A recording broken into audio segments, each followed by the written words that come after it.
It gets a little easier. Hi, everyone. Thanks for joining tonight. Dr. Nabity and Dr. Farhat. We wanted to address some exciting news that we got, or exciting experience we had while we went to our major Regenerative Medicine conference.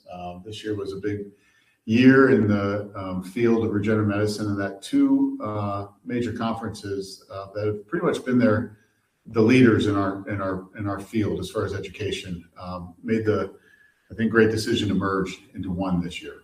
So we've been going to these conferences for almost a decade now, and being some of the first adopters within the regenerative medicine field. We've seen these conferences grow from, I would say between 30 and maybe 40 people the first year when I attended in 2017 to now. We just got back and there were 470. 470, yeah. So including everybody that presented, is 500 people or so, which is pretty impressive considering where it started from.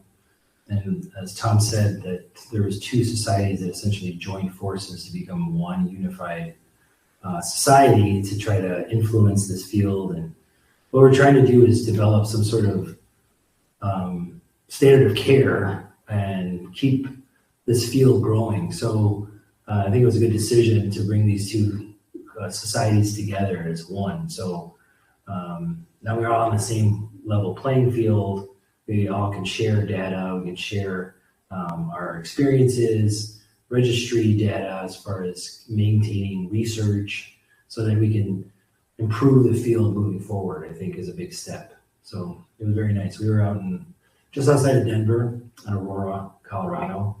It was a very nice conference. It seemed quick. Yeah, we were there for almost a week and it just flew by. Yeah. So both Dr. Nabity and Dr. Santana, who's not here right now, he's in Alaska for vacation, but they were instructors as well for the courses during the first couple of days. So very nice to see that we're sort of integrated within the field. So within our practice, we have instructors of this type of medicine as well as contributing to the field, which is pretty nice. Yeah, from seeing where it grew and the very small community it was to the large conference that this year's was, and how many people are interested in learning the proper tools and techniques to get the great outcomes.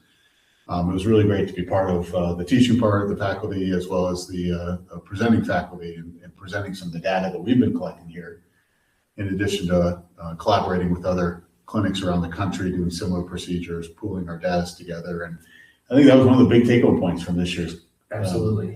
Is we have real data. We have really powerful data that we can now share and establish some of these best practices that you alluded to. The other thing too is not just the United States, right? I mean, I have people coming from all over the world, people from China, Brazil, France, New Zealand, Australia. I mean, it's not just the US. I mean, it's all over the world now. This is becoming more and more of a staple of treatment for people with musculoskeletal disorders. So it's really pushing the boundaries of medicine at this stage. Not everybody has to have suffering and pain and have to deal with super invasive procedures with major recovery times and potential complications. So it's pretty exciting. It's very nice. Yeah, and networking with people we've been, seeing their practices grow alongside our practice for I guess almost a decade it is now. And this year was a big moment for Michigan Center of Regenerative Medicine. We elected to join a nationwide network of physicians, very selective group of practices called the Ortho Healing Alliance. And this is really, I think, part of what's going to become the next step in establishing best practices, establishing what is standard of care when you're looking at doing orthobiologic regenerative medicine treatment. Right, and these are leaders in the field. These are clinics around the country that have led with this medicine, as well as contributing to the research, putting in the data, really at the forefront. So it shows us that actually Michigan Center for Regenerative Medicine is really one of the leaders in this field across the country. So it's really exciting. Yeah, I think so. Yeah, it was it was a great moment. I think it was one we're going to reflect on as an inflection point. We hope so. And what becomes the future of orthobiologics and regenerative medicine. Absolutely. So kind of jumping into some of the meat and potatoes of one of the things or some of the hot topics that were at the conference today. There are some rules that are changing around the country where these non-autologous, so your own autologous stem cells, autologous PRP blood versus donor, collectively called allogenic products, things like birth tissues, placenta-based tissues, umbilical cord-based cells, not embryonic cells, but donor cells from birth tissue.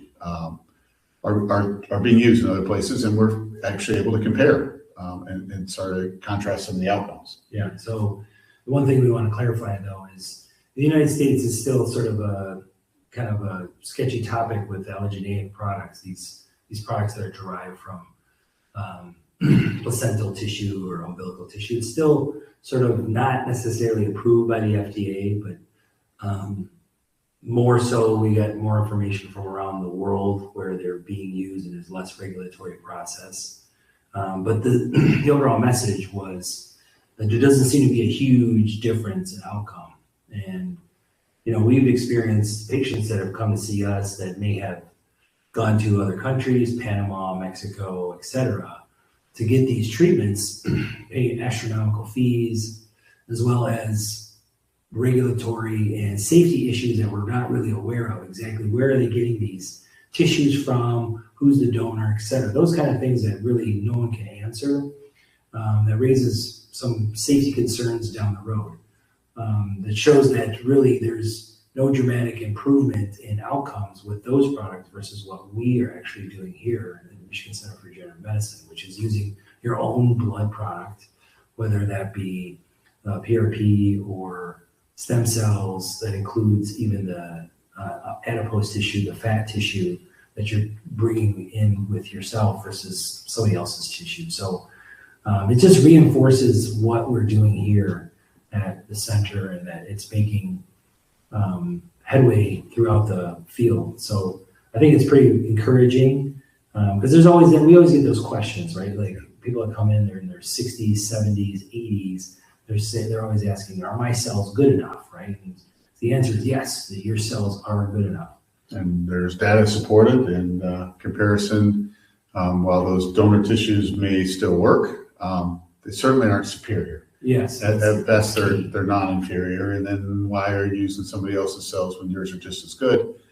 Taking that risk of transference. They are screening these things, but what are they not screening for that maybe 10 years from now you wish you would have gotten that donor product because you contracted something or who knows? It's the unknown, right? And then that contamination factor Exactly. is the other factor of risk. So if our outcomes were poor, I think that risk-benefit analysis becomes a different conclusion. With outcomes being as good or even superior, just doesn't make sense to bring those products into the conversations. The thing that is actually happening here in the U.S. is this, it's this culture expanded cells. So where we take your cells and then we can sort of multiply them. It's federally still not appropriate, but there are states that are doing these things that are trying to push the envelope essentially. So that's the next step, I think, and just where do we go with that? For instance, if you take your cells and we have, say, 1 billion cells, and we always think that more is better a lot of times. Well, if I can take those 1 billion cells and can I make them into 10 billion cells? Whether or not you use them in one case or not, but you're able to use them down the road for whatever treatment that you want. So taking theoretically your younger cells and then reproducing more. That's really, I think, the next step. But there's still a lot of regulatory issues that we still haven't ironed out, and every state is sort of doing their own thing right now. So fortunately, there are some clinicians who are able to present data from the Bahamas, from New Zealand, countries that allowed for that culture transfer process years ago. And there is some encouraging data, especially with more severe disease, conditions that may potentially be failures with non-culture expanded cells, that if you're able to culture expand those, all of a sudden they become successful outcomes. So that's really encouraging. I do think that's something that's going to be coming in the next year. Yeah. And especially once we get more regulatory clarity on where and is that going to be allowed? Is it Michigan? Is it only to be other states? But I agree. I think that's something that's very promising and on the immediate horizon to help patients that maybe aren't great candidates for the current procedures that we're offering. Yeah. But that being said, sort of one of the things that was presented was one of the treatments that we offer here.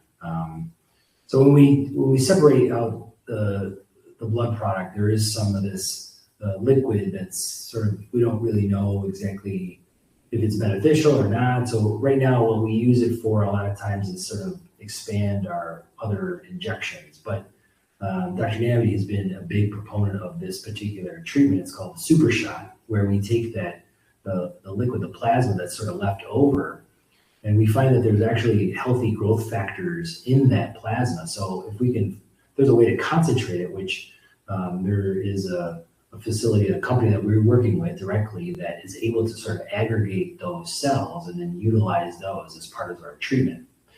So we're thinking that we're adding the super shot to these treatments where maybe patients aren't necessarily, they can't afford the stem cell, but yet they can do PRP. We add it as part of that, and they find that the outcomes seem to be better. So that's that was a presentation that was kind of a big hit in the conference. It was pretty well received. Dr. Tortland did an amazing job of presenting this data and information. How do we utilize it in our practice? And so versus say growing more cells, we're able to still use your same product that we're taking. We're just able to sort of do some other things to concentrate it or get those growth factors that are in that, what was considered sort of the leftover waste product, and use those as part of our treatment. So it seems to be an additive response.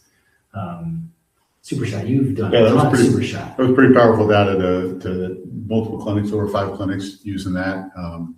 And by putting that data together, you can see it uniformly across the board, added a slight benefit to regardless of whether it was a shoulder injected, a knee injected, a hip injected, regardless of the joint treated, it added additional benefit to the outcomes. So, it's almost like a booster, yeah, right? Yeah, like a booster shot is part of what we're treating, so just a little bit. And it's also when we take your product, obviously we want to try to utilize as much as possible, right? You're donating this sample, we want to try to see if we can maximize it. So far, we haven't really found any benefit to the red blood cells. Yeah. But the rest of it seems to be beneficial. Yep. So I guess the important piece of information is that there's always this evolution, is continue to find more and more healing properties within our own body. So that's I think one of the most important pieces of information that we've determined is there's more to discover, right? I don't think we've found all the pieces of the puzzle just yet.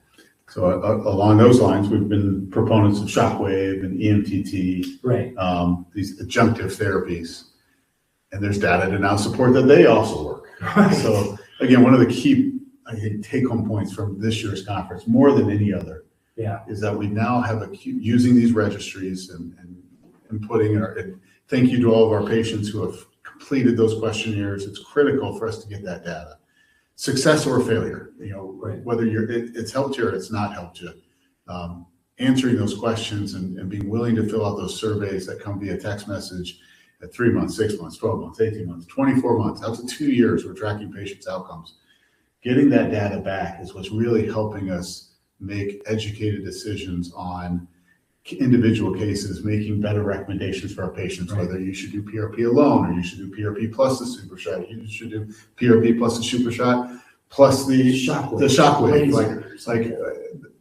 So that's the kind of things that are really going to help versus if you just want to try it all, try it all. Well, but if you don't, then just do the PRP. Right. It's nice to have data. It's nice to be able to give better educational information. And the thing is, on your end, on the patient's end, you're completing these surveys telling us how you're doing.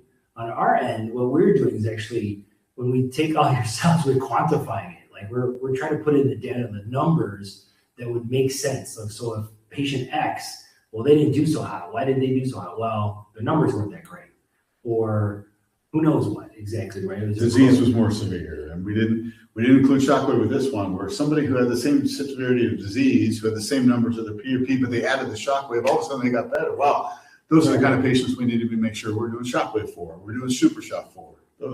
So those are important pieces of information that are very helpful moving forward. So really appreciate your efforts. Yeah. So one of the true pioneers of this field is this Italian orthopedic surgeon, Felipe Hernigel. And I think we all, excuse me, I said Italian. Yeah. French. He's going to Italy. French. So he's got Italy on mind.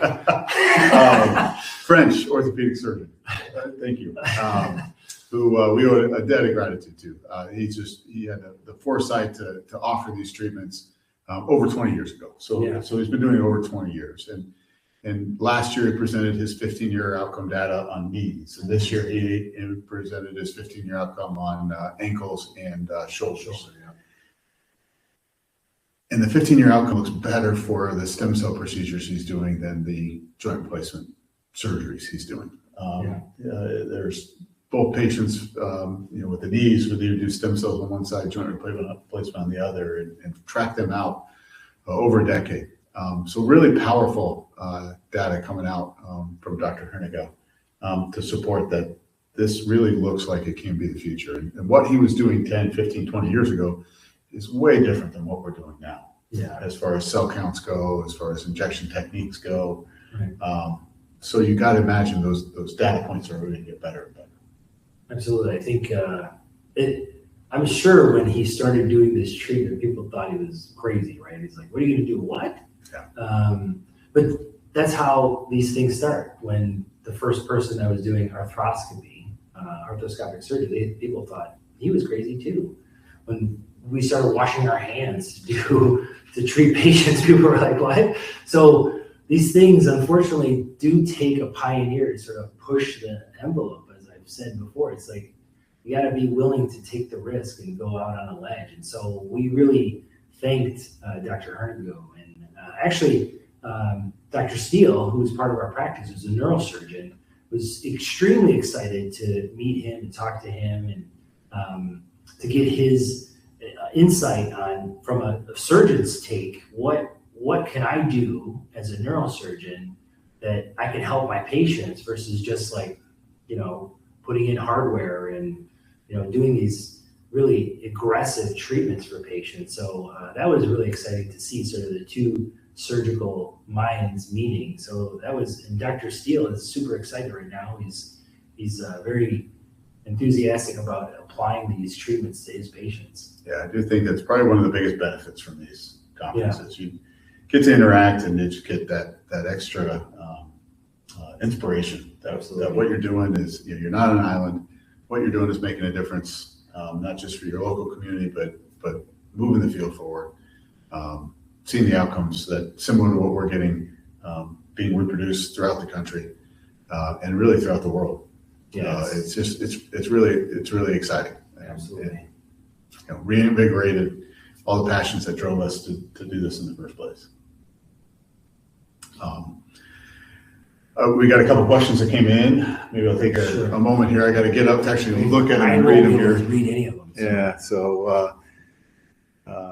Yeah. So, this is a great question. So, Deanna, that's a good question. Yeah, is regenerative medicine being touched on in medical schools or ortho-pain classes? So, I don't know. That's a great question. I'm assuming it has to be somebody who's sort of in the field that is doing these procedures. Now, there are a lot of providers and practitioners that are doing these treatments, but sort of on the periphery, not necessarily a full dedicated practice to it. But I honestly don't necessarily know. I don't know if it's being taught in medical schools right now. So I do have some medical students that rotate with us, yeah. and I can tell you they're not teaching it, but there are parts of the residency programs are starting to touch on it and refer residents to us. Is the birth-related cells a treatment approved in the United States for infusions? No. I think we can confidently say no. That doesn't mean they're not being done. Yeah. And that doesn't mean that people aren't getting good outcomes with right. it. I personally don't have a problem with people doing that. I think it's in the right clinical scenario, certainly right to try kind of laws where there are no other better options. I'd much rather see somebody receive that sort of treatment in the United States where, should there be a complication, it would be more likely appropriately dealt with. Unfortunately, most people are going overseas for that, and there's just so much medical tourism that I would love to see stop. The question is too, why are they getting the IV treatments, right? And a lot of times, so it might be related to these sort of neurodegenerative disorders or something that's more systemic. We don't really know how that affects people. They may feel better, but what's the long-term information? We don't necessarily know that right now. But as Dr. Nabity is saying, our primary concern as providers, as practitioners, is to safety. Number one is safety. Like, what we're doing is safe. It's not going to do no harm first. So that's really our priority. As far as the actual information, that's still up in the air, I would say. Yeah. A question about insurance coverage. Broadly, no, we still don't have big, broad insurance coverage. There are signs that we're getting smaller plans. We have had some luck with some small insurance plans locally, but that is a big part of this Ortho Health Span Alliance that we joined. And one of our big focuses is to, now that we have a network of clinicians and clinics who have similar processes, similar outcomes, proven outcomes, we can start approaching larger insurance payers. One of the biggest problems we have as an individual practice with 2 locations in Michigan is it's awfully hard for us to service large patient populations. The biggest pushback with a lot of the insurance companies is this experimental concept, which is what we're trying to fight against, sort of put information into a database that gives us feedback to show that what we're doing is appropriate. Got a nice question here. What was the tipping point for both of you that made you decide to pursue this type of practice as opposed to more conventional career? Well, I can tell you from my experience, I did a conventional pain management pain medicine for a long time. And it got to a point where you realize that you reach a plateau at some point with our options. And most of what we're doing is essentially treating symptoms and not really trying to improve the overall wellness of somebody's care. So that's what did it for me.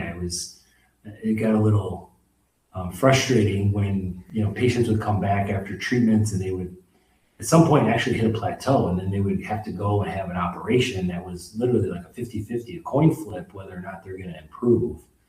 And it seems sort of ridiculous. There had to be some other option for what we can do. And so I actually went to a lecture at one of these conferences I went to probably 10 years ago or so. And somebody I remember from the Mayo Clinic who did a lecture on stem cells. I signed up for this thing. I was just like blown away. Like, it sounded like science fiction at the time. So and I was astonished to learn that people were actually doing it, especially in these academic centers like Mayo, Johns Hopkins. I was like, oh my goodness, why isn't the University of Michigan doing this, where I was trained at? So it was a big wake-up call at that point. Yeah, mine was patient outcomes. I was similar practice, pain management practice, doing the traditional cortisone, hyaluronic acid injections for knee arthritis, trying to push off total knee replacement. Had a patient in his mid-50s who was getting temporary benefit from both of those shots. And that was a year that the Super Bowl was in Detroit. And I believe Hines Ward was a wide receiver for the Pittsburgh Steelers and had received PRP treatment, allowed him to participate in the Super Bowl, kind of put PRP on the map. So this patient came in and asked me about PRP or stem cells, and I said, it's not something I'm doing yet. It's something that's shown up in our literature. I wanted to look up the guy's name who did, first of all, I did a search for Metro Detroit and just didn't really find anybody in the area at the time who I would trust with my knee or a family member's knee. So looked up who that doctor was in Pittsburgh. The patient went down to see him, and 6 months later, he came back to see me, and I said, you're here for your cortisone shot again. It's 5 or 6 months is where you would come in. He said, no, I just want to go back and tell you thank you. I'm all better. I don't need your cortisone anymore. That's pretty impressive. So I was like, man, if there's nobody in Metro Detroit doing it, how hard can it be? kind of called that guy up. He pointed me in the direction of these societies, and now the There you story go. is where we are. So very much patient outcome driven. Frustrated with outcomes Yeah. is what That's what kind it of seems to be. drove me to this regenerative field. Like, why can't we fix the problem? Why are we just masking the pain? Why are we just kicking the can down the road until joint replacement or major spine surgery? Yeah. There's got to be a better way, and I do think regenerative medicine is it. I agree. I think we ran out of time. I appreciate all the questions that came in. We would, love to get to everybody. If you're interested in scheduling a call with us, Michigan Center of Regenerative Medicine, 248-216-1008, or if you didn't get your question and you want us to give it a response, don't be afraid to send us an email as well, info@ and then the acronym for our business, MCFRM, stands for Michigan Center for Regenerative Medicine.com. So info@ MCFRM.com, or love to give us a call, and if something we might be able to help you out with, we'd love to do our best. Great. All right. Thanks, Thank you very everyone. much. Yep. Have a good evening.